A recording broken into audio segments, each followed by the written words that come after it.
Pastiin semua orang yang terlibat, mereka nggak akan. Trian terlihat kembali menjalankan rencananya. Ia merasa puas karena berhasil membuat Herlina ketakutan. Namun bagi Trian, itu belum cukup. Ia bertekad akan terus menekan Herlina sampai akhirnya wanita itu tidak bisa lagi bersembunyi. Trian kembali menatap cincin Adila di tangannya. Tekadnya semakin kuat. Ia berjanji dalam hati bahwa semua orang yang telah menyakiti dirinya dan Adila pasti akan mempertanggungjawabkan perbuatannya. Tidak ada satupun dari mereka yang akan lolos. Trian masih saja terus memikirkan Adila. Bayangan tentang perempuan itu seperti tidak pernah benar-benar pergi dari kepalanya. Setiap hari terasa berat karena yang ada di pikirannya hanya satu hal, yaitu keberadaan Adila. Ia masih yakin, di suatu tempat Adila masih hidup. Keyakinan itu yang membuatnya terus bertahan, meskipun hatinya berkali-kali dihantam rasa rindu dan kehilangan. Hari itu Trian masuk ke ruang investigasi. Langkahnya pelan, seolah ada beban besar yang menempel di pundaknya. Di ruangan itu terpajang beberapa foto Adila yang digunakan untuk penyelidikan. Trian berhenti tepat di depan salah satu foto. Tatapannya lama tertuju pada wajah Adila yang tersenyum di foto tersebut. Ia menatapnya dengan perasaan yang begitu dalam, seperti sedang berbicara langsung kepada orang yang sangat ia rindukan. Setelah beberapa saat, Trian akhirnya pergi dari tempat itu. Ia menuju sebuah lokasi yang begitu berarti baginya. Tempat itu adalah lokasi di mana dulu ia dan Adila pernah menghabiskan waktu bersama. Tempat yang menjadi saksi kebahagiaan mereka. Di sana mereka pernah menikmati malam yang begitu indah, menikmati senja yang perlahan tenggelam di balik langit. Ketika sampai di tempat itu, Trian memandang sekelilingnya. Semuanya masih terlihat sama seperti dulu. Angin malam berhembus pelan, membawa kenangan yang begitu kuat. Di tempat itu dulu mereka pernah duduk berdua, menikmati suasana dengan hati yang penuh kebahagiaan. Senja saat itu terasa sangat hangat. Trian masih mengingat jelas bagaimana mereka tertawa dan menikmati waktu bersama. Namun sekarang semuanya terasa berbeda. Tempat yang dulu penuh kenangan indah kini justru terasa begitu sepi.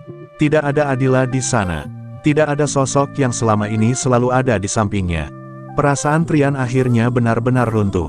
Ia menengadah ke arah langit, mencoba menahan perasaan yang terus menekan dadanya. Kenangan tentang Adila terus bermunculan di kepalanya. Semua momen yang pernah mereka lalui bersama terasa begitu hidup di ingatannya. Trian akhirnya tidak bisa lagi menahan emosinya. Ia meluapkan semua perasaan yang selama ini dipendam. Kesedihan, kerinduan, dan rasa kehilangan bercampur menjadi satu. Bagi Trian, Adila bukan hanya sekadar orang yang ia cintai. Adila adalah dunianya. Tanpa Adila, hidupnya terasa kosong. Di tangannya masih ada cincin yang mengingatkannya pada Adila. Cincin itu ia genggam erat. Matanya berkaca-kaca saat memandang benda kecil yang memiliki arti begitu besar dalam hidupnya. Air matanya terus jatuh tanpa bisa dihentikan. Waktu terus berjalan hingga malam akhirnya tiba. Langit mulai dipenuhi bintang-bintang. Trian masih berada di tempat itu.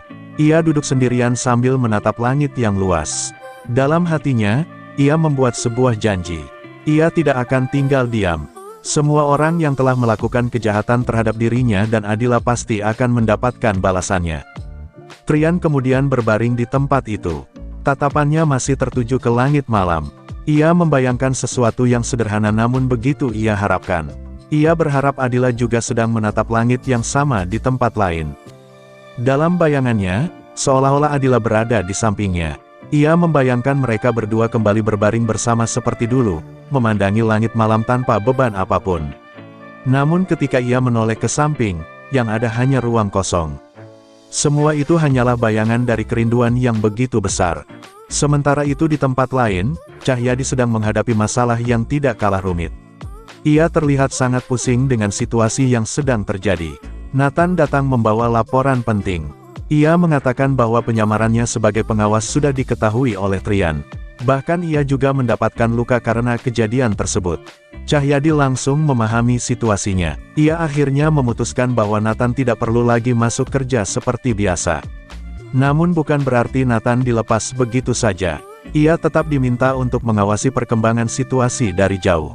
Cahyadi juga berencana menyewa orang lain agar pengawasan bisa dilakukan dengan lebih aman. Yang paling penting bagi Cahyadi adalah satu hal, yaitu perkembangan pencarian Adila. Ia ingin setiap informasi sekecil apapun segera dilaporkan kepadanya. Di rumah Herlina, suasana tiba-tiba menjadi sangat heboh. Seorang bibi berteriak ketakutan ketika melihat sebuah karangan bunga yang baru saja datang. Bunga itu dikirim dengan tulisan turut berduka cita atas kematian Pak Wira. Semua orang di rumah itu langsung terkejut. Mereka mengira bunga tersebut hanya salah kirim.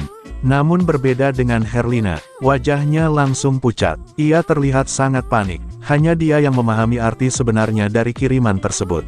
Dari kejauhan, Trian terlihat memperhatikan rumah itu dengan senyum tipis di wajahnya. Ia merasa puas melihat Herlina mulai ketakutan. Baginya, ini baru permulaan. Tidak lama kemudian, Trian juga sempat menyelinap masuk ke rumah tersebut tanpa diketahui siapapun. Saat Cahyadi masuk ke kamar, ia langsung terkejut bukan main. Di dinding kamar terdapat tulisan besar yang menuduh adanya pembunbunan. Selain itu, banyak sekali foto Herlina yang ditempel di berbagai sudut ruangan. Cahyadi benar-benar bingung melihat keadaan kamar itu. Ia langsung bertanya kepada Herlina apakah ia memiliki musuh. Namun Herlina dengan cepat menyangkal. Ia bahkan berpura-pura ketakutan dan mengatakan bahwa ada orang yang ingin menjahatinya. Padahal di dalam hatinya, Herlina sangat panik. Ia mulai khawatir rahasia besarnya perlahan akan terbongkar. Tekanan yang ia rasakan semakin besar. Rumah yang seharusnya menjadi tempat paling aman justru kini terasa menakutkan.